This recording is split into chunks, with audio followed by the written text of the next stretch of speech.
What's up guys, this is Shan Heather and today we are going to have a detailed review of Moto G 5G smartphone. We are going to talk about its design, overall performance, camera quality, display, features and all of its pros and cons. But before we start, if you have not subscribed to this channel till now, then hit the subscribe button and the bell icon to get the notification for future uploads.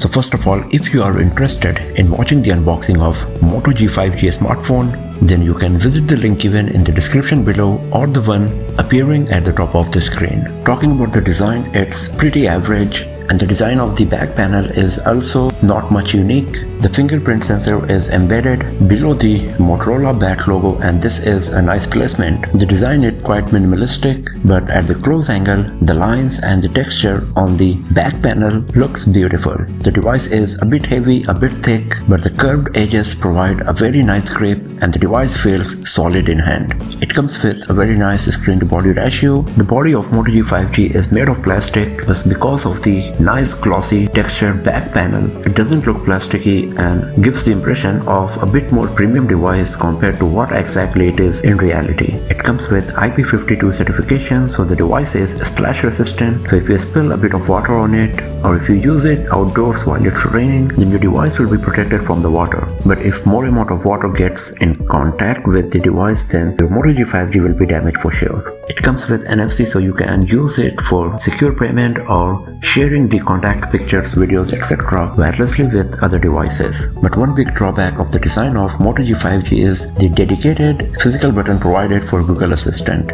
You cannot turn it off. This is unmappable, so you cannot assign it to perform or launch any other application. So basically it's totally useless because you can easily access the Google Assistant just by using your voice. You don't need a physical button for that. So it would be nice if by any future software update, Motorola could provide the option to assign it to any of their other favorite application. Talking about the performance, it comes with Qualcomm Snapdragon 750G processor. That is a nice performing chipset, especially in this price range. So the overall performance of Moto G 5G is quite nice. It is capable of handling all of your daily activities on your smartphone and you won't feel any issue, any lag kind of stuff on Moto G 5G. The gaming performance is also quite impressive and you will be able to play most of the high-end heavy graphics game on moderate graphics quality, gaining the good FPS. You can watch our detailed gaming review of Moto G 5G to get the idea about the gaming capability of this device by visiting the link given in the description or by clicking the one appearing on the top of the screen. The 6GB RAM is good enough for gaming and for multitasking as well.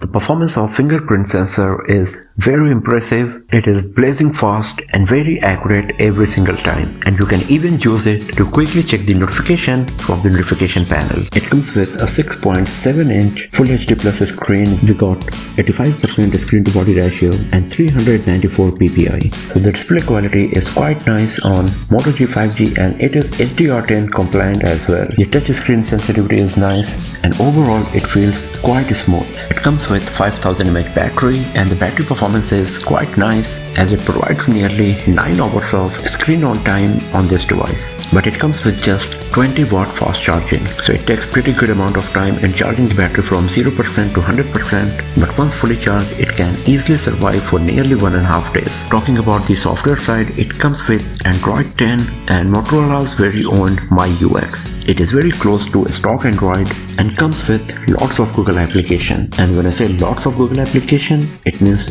really lots of, because it got much more Google applications than you will find on other Android smartphones. But even though it is very close to a stock Android, it comes with its own unique features as well, and most of them are gesture based. So you can use them to quickly launch the camera application, to turn on or off the flashlight, or to access the split screen mode, etc. They are very easy to use and very useful, so a thumbs up to Motorola for all of these features. When it comes to camera, we got a 48 megapixel primary camera along with 8 megapixel ultra wide angle lens and 2 megapixel dedicated macro lens. On the front side we got a 16 megapixel camera. The primary camera can record 4K resolution videos at 30 fps, Full HD video resolution videos at 60 fps, 120 fps slow motion at Full HD resolution resolution and 240 fps slow motion at 720p HD. The front camera can record 30 fps videos at full HD resolution, and the camera UI of Moto G 5G comes with lots of features and options. But even though it sounds very impressive, the camera performance is quite average. In sufficient lighting condition, Moto G 5G captures nice images but still lacks detailing most of the time.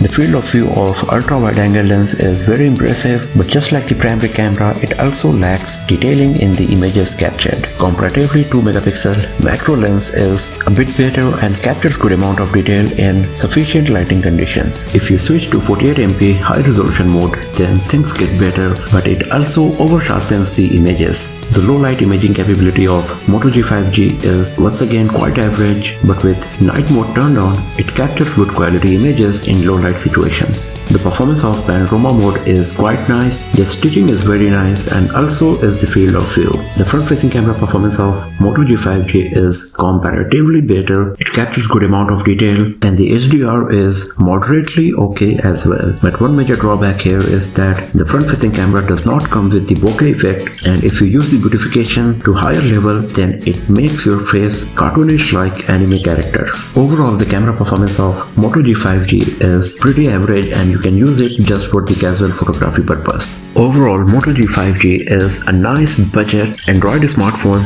that brings the 5G capability in this price segment. The design and build quality is good, if not unique. The overall performance is quite nice, the battery performance is pretty impressive, and the camera performance is quite average. But the sole intention of Motorola is here to bring the 5G capability to the budget Android smartphone segment by providing overall good package and value for money, and that Motorola is succeeding here for sure. So if you're looking forward to buy a 5G smartphone without spending too much money, then Moto G 5G is one of the best options for you for sure. So that's all for now, friends. Thanks for watching this video. If you found it useful, then give it a thumbs up, share it with your friends, subscribe the channel, and do not forget to press the bell icon to get the notification for future uploads. And I will see you guys next time in another video. Have a nice day.